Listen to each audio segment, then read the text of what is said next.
కూడా మెలుగు కలిగి ప్రార్థన చేయాలి. దేవునికి స్తోత్రం. మెలుగు కలిగి ప్రార్థన చేయాలి. దేవునితో సంబంధం కలిగి ఉండాలి. ఏ బంధం అది? దేవునితో సంబంధం. కుటుంబంలో భార్యతో సంబంధం లేకుండా భర్త, భర్తతో సంబంధం లేకుండా భార్య, పిల్లలతో సంబంధం లేకుండా తల్లిదండ్రులు బ్రతుకుతారా? బ్రతకరగరా? గమనించండి. మరి ఎవరితో సంబంధం కలిగి ఉండాలి? దేవునితో సంబంధం కలిగి ఉండాలి. చూడాలి వాక్యం మీద. దేవునికి స్తోత్రం. దేవుడే మనల్ని పుట్టించిన వాడు. అసలు మనుషులను సృష్టించి తయారు చేసి దేవుణ్ణి గణపరచడానికి దేవుడు అంటే మెచ్చుకోవాలి. దేవుడు ఆయన ఎప్పుడు వస్తావు తండ్రి. రాత్రి పిల్లలు అదే చరిత్ర అంతా చూశారు. ఆదామవ్వలను తయారు చేసిన చరిత్ర. దేవుడు ప్రతి చల్లపూట వాళ్ళ దగ్గరికి వచ్చేవాడట. దేవునికి స్తోత్రం. మళ్ళీ ఎప్పుడు వస్తారు యేసయ్య? ఇంకా వేరే దృష్టి కాదు. ఆయన ఎప్పుడు వస్తారు మనం ఎదురు చూద్దాం. చక్కని ఫలములు ఉంది, ఆహారం ఉంది, తింటున్నాము, మంచి నీరు ఇచ్చారు, చక్కని జీవజలములు తాగుతున్నాము. మళ్ళీ ఆయన వచ్చే సమయానికి ఆయన ఎదుట నిలబడే ధైర్యం మనకు ఉండాలి. దేవునికి స్తోత్రం. తప్పు చేసేసారు. ఎవరో మాట విన్నారు, ఎవరికో లోపడ్డారు, ఎవరితో సంబంధం పెంచుకున్నారు. ఎవరో వీళ్ళు ఆదామవ్వలో సంబంధం పెంచుకున్నారు ఎవరితోనో. సడన్ గా మందిరాన్ని విడిచిపెట్టారు. దేవుని సన్నిధిని దూరం అయిపోయారు. దేవుడు వస్తే, ఆదామా ఎక్కడున్నావు నీవు? నేను చెట్టు చాటులో దిగంబరుడై ఉన్నానని ఎవరు నీకు చెప్పింది? అసలు నీకు మహిమ వస్త్రం కదా నేను ధరింపజేసింది. దేవదూతుల కన్నా విలువగా నేను తయారు చేసుకున్నాను కనుక నేను చూడడానికి వచ్చాను. అంత మంచి వ్యక్తిగా నేను తయారు చేసుకుంటే నేను గుడ్డివాడిగా తయారు చేసింది ఎవరో అని అడిగాడు దేవుడు. దేవునికి స్తోత్రం. ఎవరి మాట వింటే ఈ మనోనేత్రములు మూయబడతాయి. దేవుని మాట వినాలి, దేవుని మాట గొడవడాలి, దేవునితో సంబంధం పెంచుకోవాలి. దేవునితో సంబంధం పెంచుకోవాలంటే ఏం చేయాలంటే ప్రతి ఆదివారం మందిరానికి అంటే సరిపోతుందా? సరిపోదు. ప్రతి ఆదివారం పాస్టర్ గారు వందనాలంటే పలకరించి ఇచ్చారు చాలు. దేవునికి స్తోత్రం అనుకుంటే సరిపోదు. మరి ప్రతి ఆదివారం లేకపోతే ప్రతి శనివారం ఉపవాస ప్రార్థన చేస్తే సరిపోతుందా? కాదు. ప్రతి దినము దేవునితో మాట్లాడుతూ ఉండాలి, సంబంధం పెంచుకుంటూ ఉండాలి. దేవునికి స్తోత్రం. మరవకూడదు, దేవునిని మర్చిపోకూడదు. మీరు మర్చిపోయినా నేను మర్చిపోను అంటున్నాడు ఆయన. దేవునికి స్తోత్రం.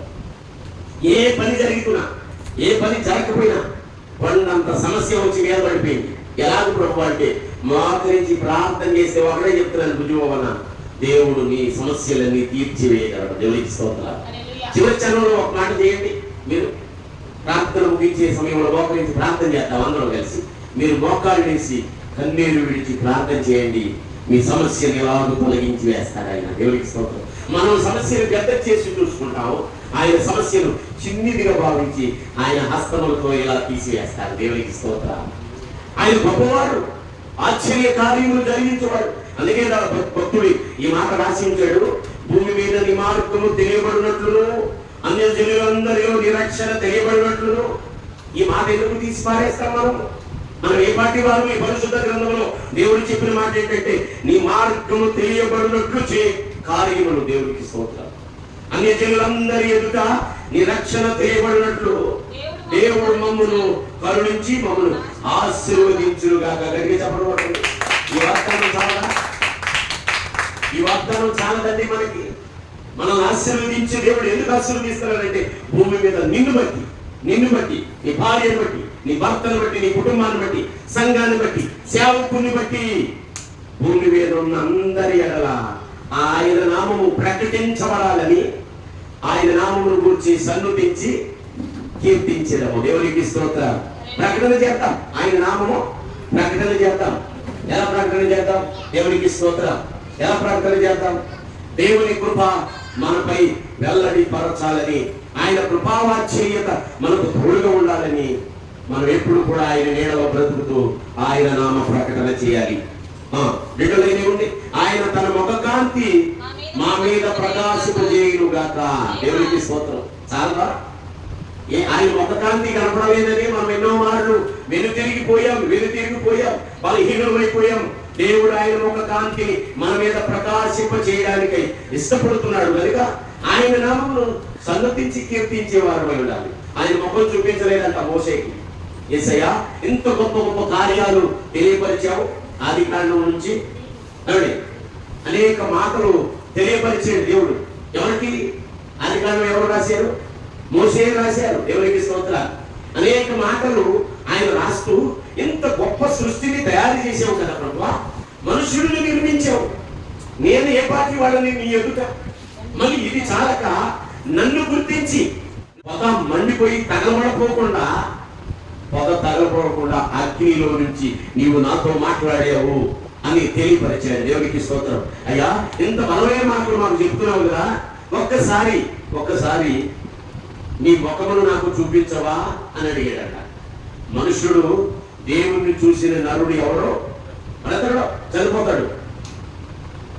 అందుకే నీవు నా ముఖం చూడలేవు కనుక ఈ పండ్ల చాటున దాక్కుంటే నేను మీ పక్క నుంచి దాటి వెళ్ళిపోతాను, నా ఈపును వెనక భాగమును చూడమన్నాడు. దేవునికి స్తోత్రం. ఆయన దాటి వెళ్ళిపోయాక వెనక భాగం చూసి, దేవా ఎంత గొప్ప స్వరూపమున నేను మాట్లాడుతున్నది, నీతో సంబంధం పెంచుకున్నది. మర్చిపోలా మోషే దేవుణ్ణి, మర్చిపోలా ఆయనతో మాట్లాడుతూనే ఉన్నాడు. ఒక మాట చెప్తానండి మీకు, దేవునితో సంబంధం ఎలా ఉంటుందో చెప్తాను. నేను కొండ మీద 40 దివారాత్రులు ఉన్నాడట. కొండ మీద ఏం మాట్లాడుకుని ఉంటారు వీళ్ళిద్దరు? ఒక గంట ఎవరైనా పక్కన తోడుకోవడమో లేకపోతే అక్కో చెల్లో, భర్త చెల్లో, భార్య చెల్లో కూర్చొని మాట్లాడేటప్పుడు ఒక 10 నిమిషాలు మాట్లాడతాం, ఒక గంట మాట్లాడుకుంటాం. ఏం మాట్లాడుకుంటాం చెప్పండి? పోనీ రోజంతా బంధువు ఎవరో, అమ్మమ్మ ఎవరో, తాతయ్య ఎవరో వచ్చి కూర్చున్నారు, చాలా కాలానికి ఇంటికి వచ్చి కూర్చున్నారు. కూర్చున్న తర్వాత వారితో మాట్లాడతాం, రోజంతా మాట్లాడతాం. సాయంకాలం అవగానే నేను ఇంటికి పోతానంటాడు. ఏం మాట్లాడుకుంటాము? అసలు దేవునితో 40 దివారాత్రులు సంబంధం ఏంటి? మోషేకి కొండ మీద కూర్చుని దేవునితో సంభాషిస్తున్నాడు అంట. దేవునికి స్తోత్రం. దేవునితో మాట్లాడుతున్నాడు అంట. మోషే సంబంధం పెంచుకుంటున్నాడు. ఎవరైనా సంబంధం లేని వారితో సంబంధం పెంచుకోవడం కాదు, ఎవరో వ్యతిరేకంగా ఉన్న వారితో, లోకంలో ఉన్న వారితో, చీకటిలో ఉన్న వారితో సంబంధం పెంచుకోవడం కాదు, దేవునితో సంబంధం పెంచుకోవాలంట. గట్టిగా చెప్పడం కదా. దేవునికి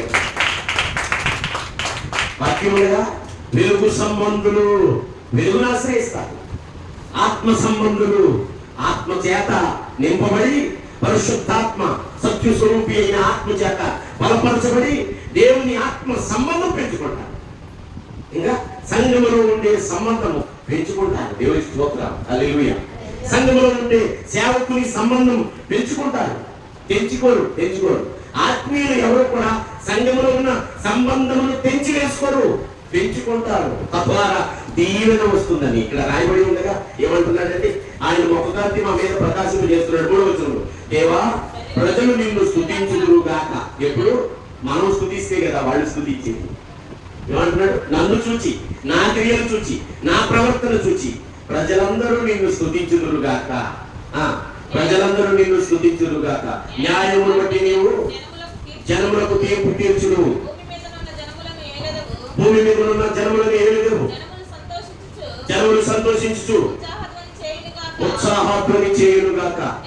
దేవా ప్రజలు నిన్ను స్తుతించును గాక, ప్రజలందరూ నిన్ను స్తుతించును గాక. ఎప్పుడు? నేను స్తుతించినప్పుడు, నా క్రియ బాగున్నప్పుడు, నేను సంఘములో బలముగా ఉన్నప్పుడు, సంఘములో స్థిరమైన ఆరాధన జరిగించుతున్నప్పుడు, సంఘములో మంచి సంబంధం పెంచుకున్నప్పుడు. దేవునికి స్తోత్రం. బంధం ఏ బంధం అండి?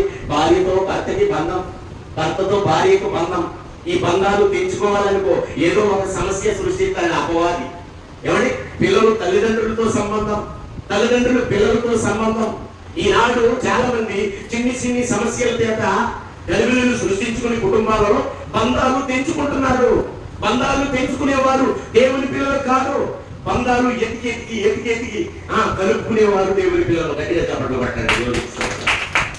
వాడితోని పనికి వాడెందుకే తెగ చుట్ట తాగుతాడు, తెగ తాగుతాడు అంటారు. వెంటనే చుట్టదాగులోనే వచ్చి కూర్చుంటారు, వాక్యం వింటారు, మారు మనసు పొందుతారు. దేవునికి స్తోత్రం. తాగుబోతులే వాక్యాన్ని వింటారు, కూర్చుని మార్పు చెంది ఇక త్రాగకుండా బ్రతుకుతారు. యేసుక్రీస్తు వారు అదే అన్నారు, ఎవరైనా పలికినాడు, మీరందరూ పాపులు అంటే కనుక మనం ఏమైపోదుమో. అందరూ అంతటా మారు మనసు పొందాలని, అందరూ అంతటా ప్రభు రెక్కల నీడలో ఉండాలని ఆయన పొడవైన హస్తములు దినమెల్లా చాపి పిలుస్తున్నాడంట. రండి రండి అని. దేవునికి స్తోత్రం. ఎవరైతే ఆయన రెక్కల కిందకి వస్తారో, బంధాలు తెంచుకోకుండా ఆయనతో సంబంధం పెంచుకోవాలని ఇష్టపడతారో వారు నిత్య ఆశీర్వాదంలోనికి వచ్చేస్తారు. దేవునికి స్తోత్రం. ఎప్పుడు సమయం అవుతుందా? ఎప్పుడు ఆరాధనకి మానేద్దామా? ఎప్పుడు సమయం వస్తుందా ఇవి ఆ మాట అంటామని చూస్తున్నా, నేను ఇంట్లో నుంచి వెళ్ళిపోదామని అంటాం భర్తని కదా, భార్య అంటాం ఎప్పుడు. అదిగో నేను అనుకుంటూనే ఉన్నా 3 సంవత్సరాలు చూస్తున్నా, ఇవాళ అన్నావు ఇదిగో బ్యాగ్ సర్దుకుని రెడీగా ఉన్నాను, ఆ మాట అన్నావని నేను బ్యాగ్ సర్దుకుని సంబంధం తెచ్చేసుకుంటాను అంతే. విడాకులు ఇచ్చి నాకు అనేవాళ్ళు లేరా? గమనించండి, బంధాలు కలుపుకున్నారు యేసయ్య. ఎవరెవరో వచ్చి అయ్యా వీడు భయంకరుడు యూదా ఇస్కరియోతు, మీకే చెట్టుకు చేరపురు పడినట్లయ్యా మన గుంపులో చేరితే వీడు అన్నారు యోధాని వెళ్ళి ఏమన్నారు తెలుసా? నా తండ్రి సృష్టించిన సూర్యుడు మంచివారికి ఒకలాగా చెడ్డవారికి ఒకలాగా ప్రకాశిస్తున్నాడా, నేను కూడా అందరినీ ఒకే రీతిగా ప్రేమించి మంచి యేసయ్యను అని నిరూపించుకున్నారు. యోధాన్ని కౌగిలించుకుని ముద్దు పెట్టుకుని సంబంధం పెంచుకున్నారు. నీవు సంబంధం పెంచుకుని ప్రేమ కలిగి ఉండాలి. నీ ప్రేమ నీ భర్త చూడాలి, నీ ప్రేమ నీ భార్య చూడాలి. నీవు నన్ను ప్రేమిస్తున్నావని గుర్తించి నా బంధాన్ని తెంచని వ్యక్తి ఏమే అని ఒక నిరూపణ కలిగి ఉండాలి. దేవునికి స్తోత్రం. అప్పుడు బంధాలు దింపో. ఎప్పుడు ప్రార్థన మానేద్దామా అనుకున్నాం అనుకోండి, బంధాలు దిగిపోతాయి. దానికోసమే కదా అసలు ఎదురు చూసేది.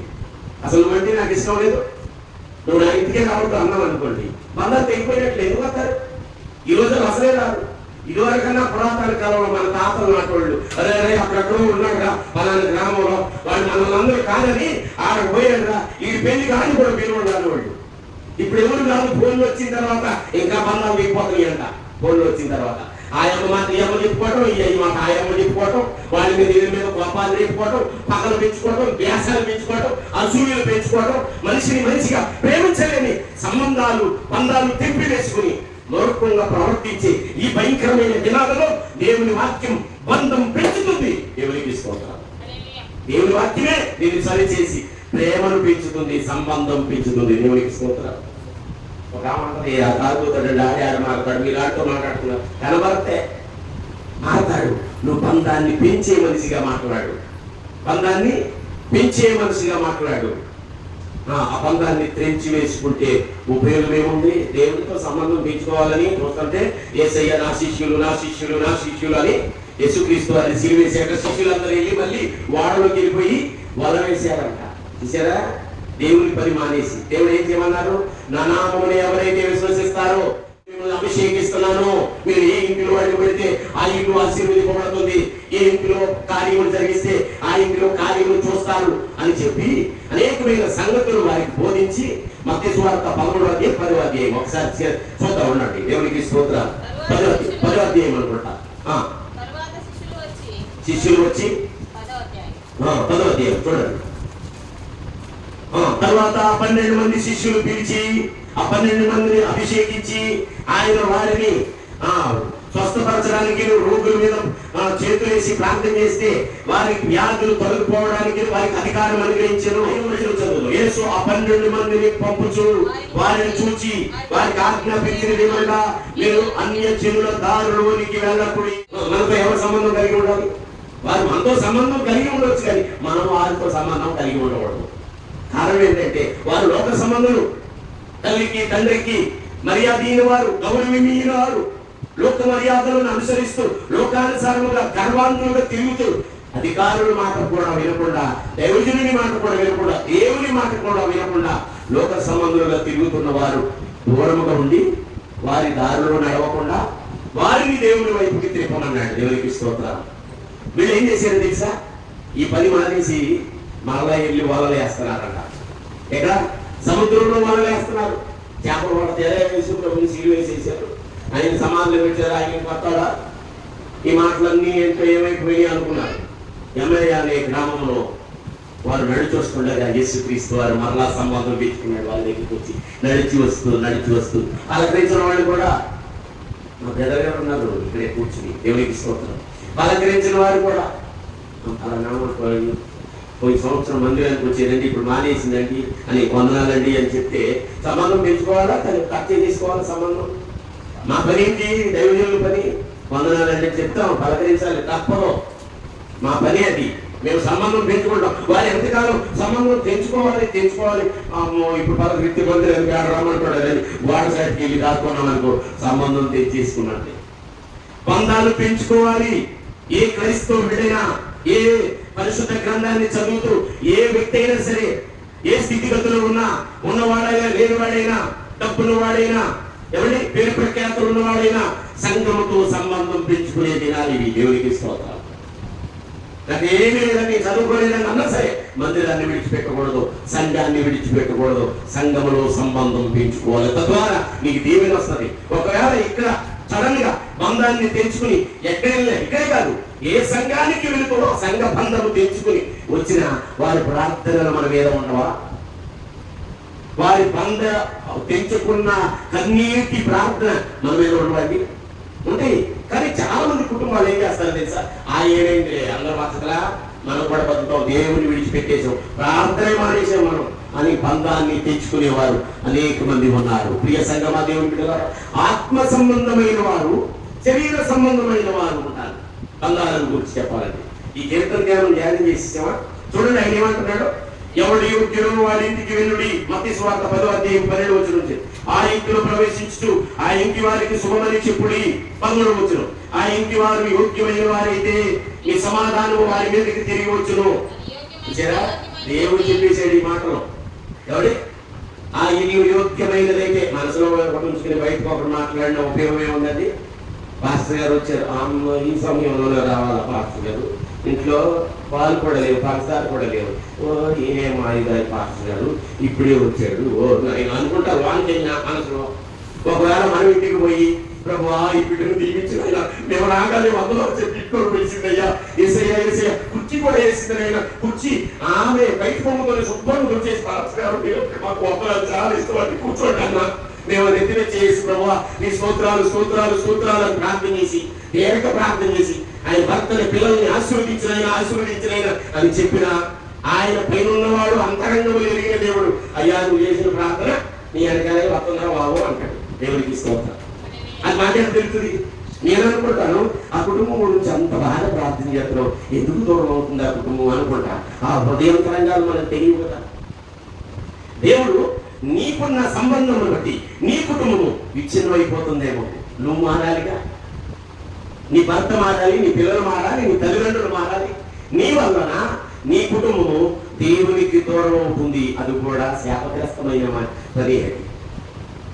నీవు కూడా గ్రహించాలి. ఈ దినం నుంచి మనం నేర్చుకోవాల్సిన విషయం ఏంటంటే, నా వలన ఈ సమస్య వచ్చింది కాబట్టి చేసిన పాపానికి చేతులు నడుపుకోక తప్పదు, ఖర్చు పెట్టాలి. నీళ్ళు ఎక్కడా లేవండి అంటే బురదలో కాళ్ళు వేసిన తర్వాత చేతులు పెట్టిన తర్వాత కడుక్కోవడానికి నీళ్లు ఖర్చు అవుతాయి. నీళ్ళు అమ్ముకోవట్లేదు, ఎవరో అమ్మట్లేదా? బాటిల్ వచ్చి ఎంత?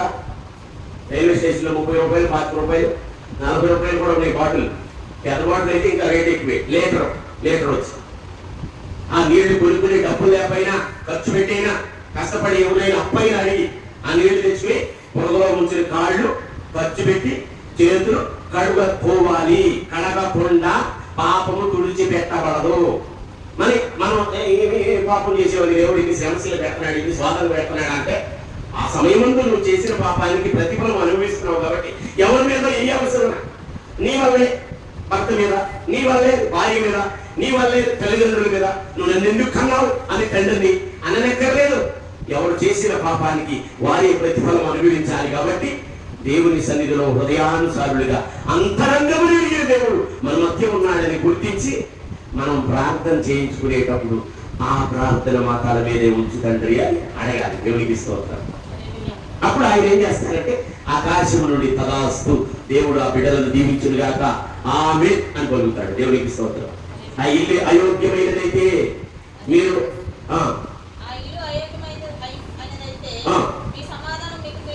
మీ సమాధానము మీకు తిరిగి వచ్చును. ఎవడైనా మిమ్మల్ని చేర్చుకొనక మీ మాటలు వినకుండిన యెడల మీరు ఆ ఇంటినైనను ఆ పట్టణమునైనను విడిచిపోయినప్పుడు మీ పాదములను దులిపివేయుడి. విమర్శ దినమందు ఆ పట్టణము గతి కంటే సొదొమ గుమొర్ర ప్రదేశము గతి వారవదగిన దేవుడని నిశ్చయముగా మీతో చెప్పుచున్నాను నేను. దేవునికి స్తోత్రం. ఎంత భయంకరమో చూసారా?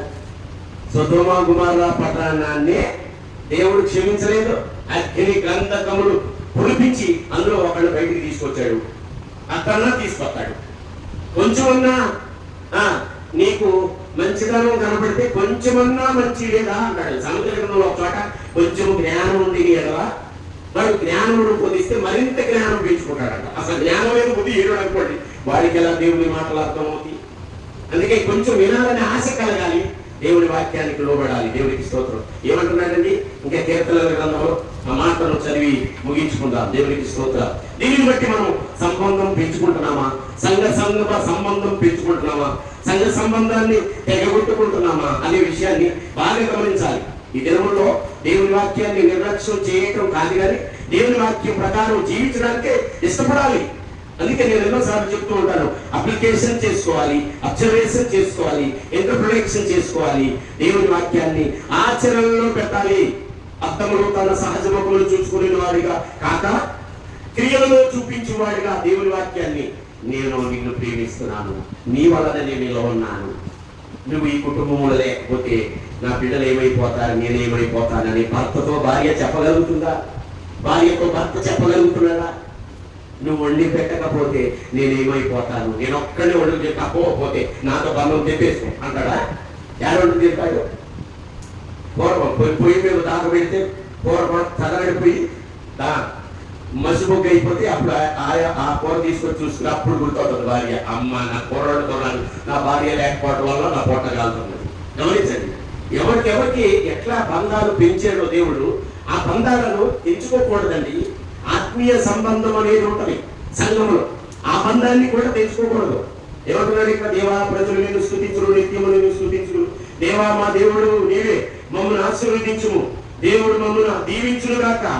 భూదిగంత నివాసులందరూ ఆయన యందు భయభక్తులు నిలుపుదురు. మనం ఇలా చేస్తే, మనం ఇలా చేయటం వల్ల మన ఇరుగు పొరుగు వారు, చుట్టుపక్కల ఉన్నవారు దేవుని యందు భయభక్తులు నిలుపుతారంట. దేవునికి స్తోత్రం. హల్లెలూయా. దేవుని యందు భయభక్తులు నిలపాలి అంటే మనం ఏం చేయాలి? మన క్రియలు బాగుండాలి, మన ప్రవర్తన బాగుండాలి, మన ప్రార్థనా జీవితం బాగుండాలి, మన భక్తి జీవితం బాగుండాలి. మన జీవితాలలో దేవుని మరచిపోకుండా యథార్థ హృదయమై దేవుని మార్గంలో నడిచే వారముగా ఉండాలి. దేవునికి స్తోత్రం. హల్లెలూయా. మీరు ఆత్మ సంబంధులైతే ఆత్మీయమైన మాటలు వింటారు, శరీర సంబంధులైతే శరీర సంబంధమైన మాటలు వింటారు అంటాడు ఇక్కడ యోహాను భక్తుడు. దేవునికి స్తోత్రం. మనం ఆత్మ సంబంధులమే, శరీర సంబంధులు కాదు. శరీరము కోరుకుని అన్ని నెరవేర్చే వారము కాదు, దేవుని పనిని జరిగించే వారము, దేవుని ఆశయాన్ని ఆయన చిత్తాన్ని నెరవేర్చే వారమనే పరిశుద్ధ గ్రంథాన్ని పట్టుకుని వచ్చి ఇక్కడ కూర్చున్నాం. దేవునికి స్తోత్రం. ఇంకో చాట అంటున్నాడండి, మీరు వెలుగు సంబంధులైతే అంటాడు. సమయం లేదు, ఇంకా ముగిస్తాను. ఇంకా ఏమంటున్నాడండి? మీరు వెలుగు సంబంధులైతే. ఏ సంబంధం కావాలి? వెలుగు సంబంధులైతే వెలుగు కలిగించే మాటలు వింటారు. మీరు చీకటి ఉండదు. మనం వెలుగు సంబంధులమా, చీకటి సంబంధులా? మనం అబద్ధం ఆడడానికి అక్కడ అంటున్నాడు. ఏమంటున్నాడు తెలుసా? మొదటి యోహాను పత్రికలో అంటున్నాడు, మీరు క్రీస్తుని అంగీకరించి ఆయన సత్యస్వరూపి అయిన ఆత్మ ఉన్నాడు కనుక మనం అబద్ధమాడువారు కాదు. మనలో కొంచెమైన చీకటి ఉన్నాయి కదా, మనం అబద్ధీకులమైపోతాం. దీనిని బట్టి వెలుగు సంబంధులు ఎవరో, చీకటి సంబంధులు ఎవరో అర్థమైపోతాయి. అందుని బట్టి మనం ఏం చేయాలంటే, మేము వెలుగు సంబంధులమే, చీకటి కలిగించే మాటలు మాలో వద్దు, వెలుగు కలిగించే. ఏదో కొన్ని సమస్యలు ఎదురవుతున్నట్టు అని ఒకసారి నేను పరీక్ష చేయడానికి, నీకు ఫోన్ అవసరం అనుకున్నప్పుడే ఫోన్లో సిగ్నల్ ఆగిపోతుంది. ప్రాముఖ్యమైన నీవు రేపు అప్పు కొట్టుకోవాలనుకున్నావు, ఒక 20,000 నీకు పంపిస్తాను, కరెక్ట్ 4 గంటలకు ఫోన్ ఎక్కువ అన్నాడు అనుకో, ఆ 4 గంటలకి ఫోన్ ఆగిపోతుంది. 4 గంటలకి ఫోన్ పని చేయదు, ఆయనకి చేత వేయాలి ఫోన్. వ్యతిరేకత ఎందుకు వచ్చేది తెలుసా? నీకు పరీక్ష. ఆ సమయంలో బాగా ప్రార్థనకి వెళ్ళిపోవాలి. దేవా ఈ రోజు ఆత్మచేత నడిపింపబడతాను, ప్రార్థనలు మోకరించి ఎక్కువసేపు చేసుకోవాలంటే భర్త వ్యతిరేకంగా మారిపోతాయి, భార్య వ్యతిరేకంగా మారిపోతుంది, కుటుంబంలో పిల్లలు వ్యతిరేకంగా ఇస్కిస్తూ ఉంటారు. చొక్కా వేసుకోవాలంటే వేసుకోలేదు, నేను వేసుకోలేదు. ప్రార్థన సమయం అయిపోతుంది. అదొక స్వాదం మేము అనుభవించాం. ప్రార్థనలో ఏకీభవించడానికి మోకరించే టైంకి ఎవరొకరు ప్రక్కనున్న వారు, ఏడు పొరుగు వారిలోనూ ప్రక్కనున్న వారిలో ఏదో ఒక గలిబిలి రేపి దేవునికి సంబంధం తెంచేయాలని, దేవునితో బంధం తెంచివేయాలని అపవాది పెట్టుతున్న చిక్కుముడులివి. ఎవరో వస్తారే, ఎందుకంత అవసరం అంటావు ఆ ప్రార్థన తీర్థం అంటారు. అయ్యో ఇంత ఆత్మచేత నడిపింపబడి మండిపబడుతుంటే దీనికి ఆత్మను ఆర్పేస్తాడు అడిగినా ఏంటి మేము ప్రార్థన చేయడం బాగుందా అనుకుని వ్యతిరేకతలో వచ్చేసి ఎన్నో సమస్యలు. ఏదో ఒక పనిని ప్రారంభించేటప్పుడు ఆ పని ముగిపోవదు. ఒక్క 10 సంవత్సరాల నుంచి కడుతున్న ఒక్క గోడ కట్టబడదు. ఎందుకు తెలుసా? వ్యతిరేకత దేవుని పరీక్ష. దేవుని రుచి చూడడానికి ఆ ఉనికిని గమనించి ప్రభువా నిజమే నీ చిత్తాన్ని మేము ఎరగాలి, ఈ గోడ పూర్తవ్వాలి అని గమనించే వరకు, దేవుని దృష్టించే వరకు నీ మనోనేత్రాలు గురుడితనంగానే ఉంటాయి. చేయలేదండి పరిశుద్ధ గ్రంథంలో ఎవరి సుధమ కుమార పట్టణం వచ్చే ఇప్పుడు చదువుకున్నాం. ఆ పట్టణంలో ఉన్నవారు నేత్రాలు మంద దృష్టి కలిగిపోయింది, మొబ్బు కలిగేసిన వాళ్ళందరికీ. లోతు కుటుంబాన్ని పాడు చేయాలని వచ్చారు, లోతు కుటుంబాన్ని నాశనం చేయాలని వచ్చారు. అయితే మొబ్బు కలిగించాడు. ఇక ఆ మొబ్బు కలిగించాడనుకో దేవుడు నీకు వాక్యం అర్థం అవ్వదు, ప్రార్థన అర్థం అవ్వదు, భక్తి అర్థం అవ్వదు, భక్తులు అర్థం అవ్వదు, సేవకులు అర్థం అవ్వదు, సంఘం అర్థం అవ్వదు. ఏంటి మనం ఇలా అయిపోయాను నేను, ఎందుకు ఇలా జరుగుతుంది నా జీవితం, ఏంటి ఇంత మొబ్బు కలిగింది, దీంట్లో నుంచి నేను విడుదల కలిగి ఉండలేనా, నేను బయటకు ఎక్కలేనా, ఒట్టికి చేరలేను. ఆ సమయంలో దిగజారిపోతూ ఉంటాం. చెయ్యందించి పైకి లాగేవారు కూడా దొరకరు. ఆ టైంలో ఎవరినైనా వెళ్ళి అని ₹10 టీ తాగుతాను అన్నా కూడా ఎవరెవరో వ్యతిరేకత, వీడేవాడు నన్ను టీవీ డబ్బులు అడుగుతున్నాడని వ్యతిరేకతగా మారిపోతారు. వారు కూడా దుష్టులైపోతారు, మనకి శత్రువులు అయిపోతారు. ఇది ఒక పరీక్ష. మేము అనుభవించాం ఎన్నోసార్లు.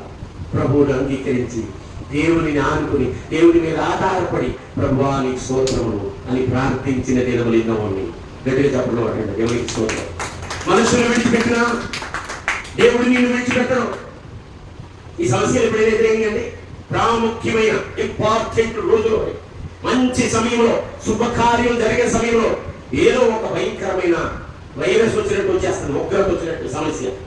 దానిని జయించాలంటే నువ్వు చేయాల్సిన పని ఒకటి, దేవుని చిత్తాన్ని గుర్తించాలి. దేవునికి స్తోత్రం. దేవుని చిత్తం అంటే ఎక్కడుంటుందండి అంటే ఎదురుగా వచ్చేసి నీకు ఫలాన్ని కావాలంటున్నావు, నీకు జేబులు పెట్టాలి వెళ్తాయినా కొన్ని మెట్లు ఉంటాయి, అవి ఎక్కి రావాలి. ఎక్కి వచ్చిన తర్వాత ప్రభా ఏంటయ్యా అంటే మోకరించి ప్రార్థన చేసి కొంచెం కన్నీరు విడిచి ప్రార్థన చేయాలంట. కన్నీరు విడిచి ఇక్కడ ఒక ఆయన ఉన్నాడు, ఆయన ఏమంటాడు తెలుసా, మగవాళ్ళు కూడా కన్నీరు విడుతారా, మగవాళ్ళు కూడా ఏడుతారా అంటే మగవాళ్ళు కూడా ఏడ్చారు. బైబిల్ గ్రంథంలో ఏడ్చి ప్రార్థన చేశారు. దేవునికి స్తోత్రం. ఏడ్చి ప్రార్థన చేస్తే వారి కన్నీటి ప్రార్థన విని దేవుడు వారిని, వారి దేశాన్ని, వారి రాజ్యాన్ని, రాజులు కూడా, రాజు కన్నా గొప్పవాళ్ళు ఏంటి మనం, రాజులను కూడా దేవుడు ఏడ్చి ప్రార్థన చేసి పశ్చాత్తాపడితే వారి ప్రార్థన ఆలకించి వారి వ్యతిరేకత అన్నది కదా, వ్యతిరేకతలన్నిటినీ తొలగించి వారికి జయించి వారిని గెలిపించి వారన్నిటిలో ప్రయోజకులుగా ఉండినట్లుగా చేశాడు. గట్టిగా చెప్పడం కూడా దేవునికి స్తోత్రం.